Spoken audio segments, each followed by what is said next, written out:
Coming வீடியோக்குரிய ஒரு சூப்பரான promo release பண்ணியிருக்காங்க. வீடியோக்குள்ளே போகிறதுக்கு முன்னாடி நம்ம சேனலை லைக் அண்ட் சப்ஸ்கிரைப் பண்ணி சப்போர்ட் பண்ணுங்கள். ஃபஸ்ட்டு சீனில் வந்துட்டு கார்த்தி அந்த மாயா மகேஷை பார்த்து பேசிகிட்டு இருக்க மாதிரி தான் காமிச்சிட்ருக்காங்க. கார்த்தி மேலே வந்துட்டு மகேஷ் பழிய போட்டுருவார் இல்லையா, கார்த்திக்கு ஒரே உறுத்தலாகவே இருக்கும். இவங்க எதுக்கு தேவையில்லாமல் போய் சொல்லிட்டு இருக்காங்க, அப்போ ஏதோ மறைக்கிறாங்களா, எதுக்காக மண்டபத்தை விட்டு போயிட்டு கொஞ்ச நேரம் கழிச்சு வந்து நம்ம மேலே பழிய போட்டா அப்படின்னு சொல்லிட்டு அவங்க வீட்டுக்கே வந்துட்டு கேட்கறதுக்காக போயிடுறாங்க.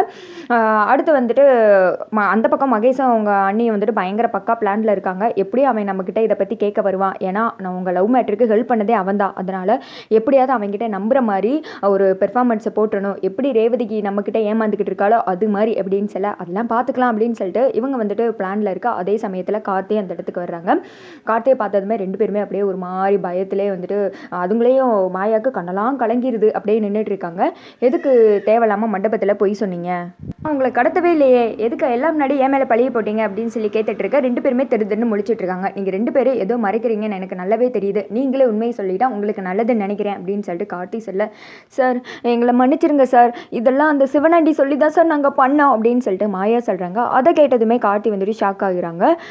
என்னது சிவனாண்டியா, அவன் பேச்சு எதுக்கு நீங்கள் கேட்டு ஏன் மேலே பழிய போட்டீங்க அப்படின்னு சொல்லிட்டு கேட்க, ஆமாம் சார், இப்போது உங்கள் மேலே மட்டும் நாங்கள் இந்த பழியை போடலன்னு வச்சுக்கோங்க, உனக்கும் உன் குழந்தனுக்கும் தப்பான தொடர்பு இருக்குது, நீங்கள் ரெண்டு பேரும் சேர்ந்து தான் உன் புருஷனையே வந்துட்டு கொலை பண்ணீங்க, இப்போ பணத்துக்காண்டி தான் சாமுண்டீஸ்வரி அவங்களோட மகளை ஏமாற்றி இப்போ இந்த மாதிரி கல்யாணம் பண்ணிக்க ஏற்பாடு பண்ணியிருக்கீங்க, அப்படி இப்படின்னு நான் ஊருக்குள்ளே தப்பாக சொல்லிடுவேன், அப்புறம் உங்களுக்கு கடைசி வரைக்கும் கல்யாணமே நடக்காது, அப்படி இப்படின்னு மகேஷை மிரட்டினாங்க சார், என்னையும் வந்துட்டு மிரட்டினாங்க சார் அப்படின்னு சொல்ல அதை கேட்டது கார்த்தி வந்துட்டு ஷாக் ஆகுறாங்க.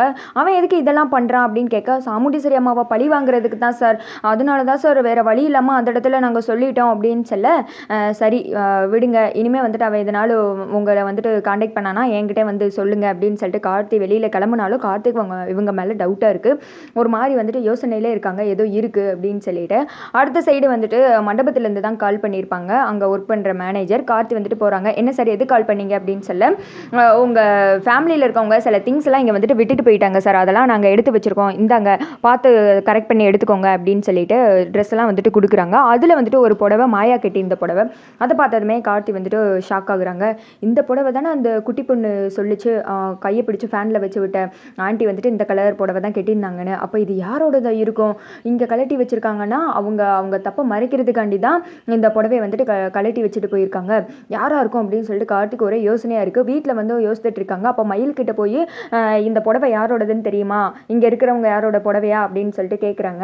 மயில் வந்துட்டு அந்த புடவையை பார்த்துட்டு ஏன் பொண்டாட்டியோட தான் இருக்க வாய்ப்பு இல்லை அப்படின்னு சொல்லிக்கிட்டே, அட இது தெரியாதாப்பா, அதுதான் அந்த மாப்பிள்ளை பையனோட அண்ணி மாயா, அந்த பிள்ளையோட புடவை தான் இது அப்படின்னு சொல்ல கார்த்தி வந்துட்டு ஷாக் ஆகுறாங்க. நல்லா தெரியுமா, அவங்களோட புடவை தானா அப்படின்னு கேட்க, நல்லா தெரியுமே, நீ நிச்சயத்துக்கு கொஞ்சம் நேரத்துக்கு முன்னாடி இந்த புடவையை தானே கேட்டே இருந்துச்சு, அதுக்கடுத்து தானே வேற புடவையை மாற்றிட்டு வந்துச்சு அப்படின்னு சொல்ல கார்த்தி வந்துட்டு ஓஹோ கண்டிப்பாக இவங்க ஏதோ வந்துட்டு மறைக்கிறாங்க, இதை வந்துட்டு அப்படியே விடக்கூடாது, சிவனாண்டி மிரட்டினதுனால ஏன் மேலே பழிய போட வேண்டிய அவசியம் என்ன, கரெக்டாக நிச்சயத்தை நடக்க போகிற நேரத்தில் விட்டுருக்கான்னா இதில் ஏதோ கண்டிப்பாக இருக்குது, இவங்க ஏதோ வந்துட்டு கூட்டு சதி பண்ணுறாங்க, அதை கண்டிப்பாக கண்டுபிடிக்கணும் அப்படின்னு சொல்லிட்டு கார்த்தி வந்துட்டு நினச்சிட்டு இருக்காங்க.